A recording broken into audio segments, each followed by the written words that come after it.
When Claire and I got married, I believed we were the kind of couple people envied, steady, loyal, inseparable. She was charming, confident, and loved being admired.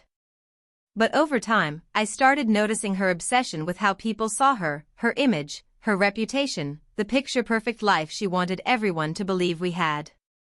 Our problems were always brushed aside with a smile whenever friends were around. "Don't bring that up in front of them," she'd whisper. "You'll ruin my reputation." That phrase became her shield every time I tried to talk about what was going wrong between us. Then one night, everything changed. We were at a friend's dinner party when I noticed how distant she was, laughing a little too hard with a coworker, avoiding my gaze every time our eyes met.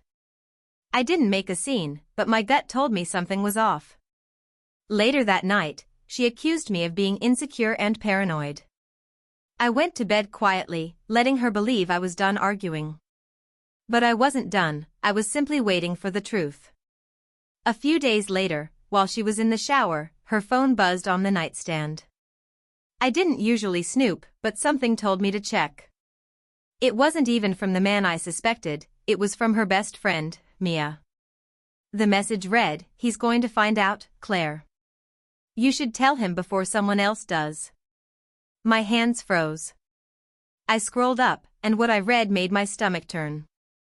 Claire had been meeting that coworker behind my back for weeks, pretending it was work dinners. Mia had been covering for her, making excuses whenever I called. But now, even her friend was warning her that things were spiraling out of control. When Claire came out of the bathroom, she saw me sitting there with her phone in my hand. The color drained from her face. "Daniel, it's not what you think," she stammered. But it was exactly what I thought. I didn't yell or throw things, I just showed her the messages and said, "You were so worried I'd ruin your reputation. Looks like you did that all by yourself." She broke down, begging me to listen, saying it was just emotional, not physical. But betrayal doesn't come with categories. It's still betrayal. I packed a bag and left that night. 2 days later, word spread among her circle. Apparently Mia, feeling guilty, had told the truth to others too. The same people Claire once impressed were now whispering behind her back.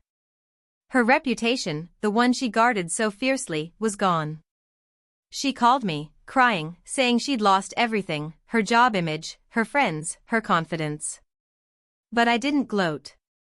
I just told her, "Now you know how it feels to lose something you thought you could protect." She cared more about appearances than honesty, and in the end, her friends texted what I never had to, it ruined her perfect facade.